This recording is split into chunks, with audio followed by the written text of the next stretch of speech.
Hello বন্ধুরা, নমস্কার। আজ লক্ষ্মীর কিচেনে বানাবো রৌ মাছের রেসিপি করব। কিভাবে করব তোমরা আমার পাশে থাকো বন্ধুরা, দেখতে থাকো। আমি আমার মতন করে বানাবো। তো মাছের জন্য নিয়েছি পেঁয়াজ টমেটো, আজ এই দিয়েই করব, আজ আলু দেব না। তো মাছের আমি পরিষ্কার করে কেটে নেব। তো পাখাগুলি আমি কেটে দিচ্ছি। পাখাগুলি কাটলে কি হয়, আঁশ ছাড়াতে সুবিধা হয়। এইভাবে করে আমি আঁশ ছাড়িয়ে নিচ্ছি। তো সব মাছগুলি কাটা হয়ে গেছে পরিষ্কার করে। এখন আমি ধুয়ে নেব। তো ধোয়াও হয়ে গেছে, দেখুন সবগুলি পরিষ্কার করে ধুয়ে নিয়েছি। বড় সাইজের মাছগুলো আছে দু টুকরা করে নেব এইভাবে করে। আর যেগুলো একটু ছোট ছোট মিডিয়াম সাইজের আছে এগুলোকে হালকা হালকা কেটে নেব।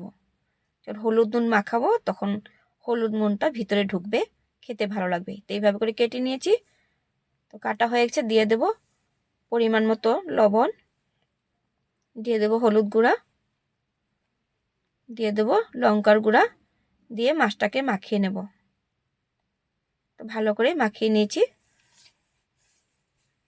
কেটে নেব পেঁয়াজ, যাতে পেঁয়াজটা বেশি করে দেব। তো পেঁয়াজ দিয়েই করব, টমেটো পেঁয়াজ দেওয়া, তার জন্য টমেটো পেঁয়াজ একটু বেশি করে নিয়েছি। তো পেঁয়াজও খোসা ছাড়িয়ে নিয়েছি। টমেটো আমি গোটা গোটা নিয়ে নেব, সব একসাথে আমি গোটা ধুয়ে নেব। তো লঙ্কাও বটু ফেলে দিচ্ছি পরিষ্কার করে। গুঁড়ো লঙ্কাও দিব, তো কাঁচা লঙ্কাও কেটে দেব। তো ধনিয়া পাতাও বেছে নেব। ছোট ছোট ধনিয়া পাতার খুব সেন্ট ওঠে, যেগুলো বড় বড় থাকে না ওগুলোর ভালো লাগে না গন্ধগুলি। তো ধনিয়া পাতা আমি বেছে নিয়েছি, ধুয়ে নিয়েছি, দেখুন পরিষ্কার করে ধোয়া হয়ে গেছে। কেটে নেব। তো টমেটো আমি কেটে নিয়েছি, একটু বড় বড় করে কেটে নেব। তো টমেটো গলেই যায়, এইভাবে করে আমি কেটে নিয়েছি। তো দিয়ে মাছও মাখানো হয়ে গেছে হলুদ নুন দিয়ে, দিয়ে সবজি কাটাও হয়ে গেছে, পেঁয়াজ ধনিয়া পাতা টমেটো মশলাও রেডি করে নিয়েছি।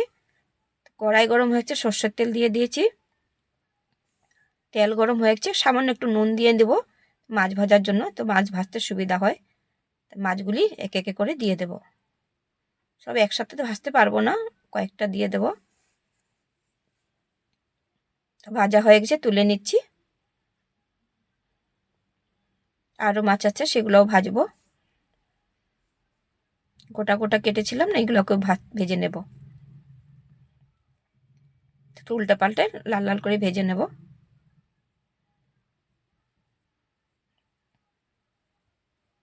তো ভাজা হয়ে গেছে, তো উল্টে দিয়েছি।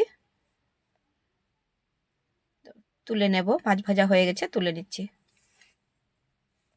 সব মাছ ভাজাই রেডি হয়ে গেছে। দেখুন কত সুন্দর লাগছে, ডালের সাথেও খেবেন, খুব ভালো লাগবে। সেই তেলে আমি দিয়ে দেব কালো জিরে ফোড়ন, দিয়ে ভালো করে পেঁয়াজ কুচি দিয়ে দেব। পেঁয়াজ কুচি আর কালো জিরে একসাথে ভাজবো। তো দিয়ে দেব মটরশুঁটি, একসাথে ভালো করে ভেজে নেব। দিয়ে দেবো মশলা, জিরা ধনিয়া লঙ্কার গুঁড়া হলুদ গুঁড়া, দিয়ে ভালো করে মশলাটাকে ভেজে নেব। তো ভাজা ভাজা হয়ে যাবে।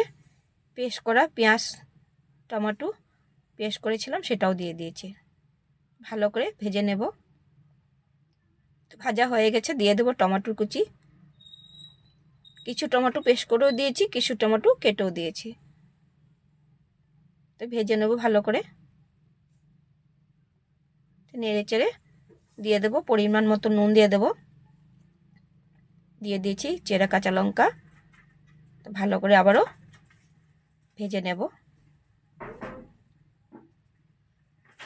তো সামান্য একটু চিনি দিয়ে দিয়েছি, চিনিটা দিলে টক টক না টমেটো, তো খেতে দারুণ লাগবে।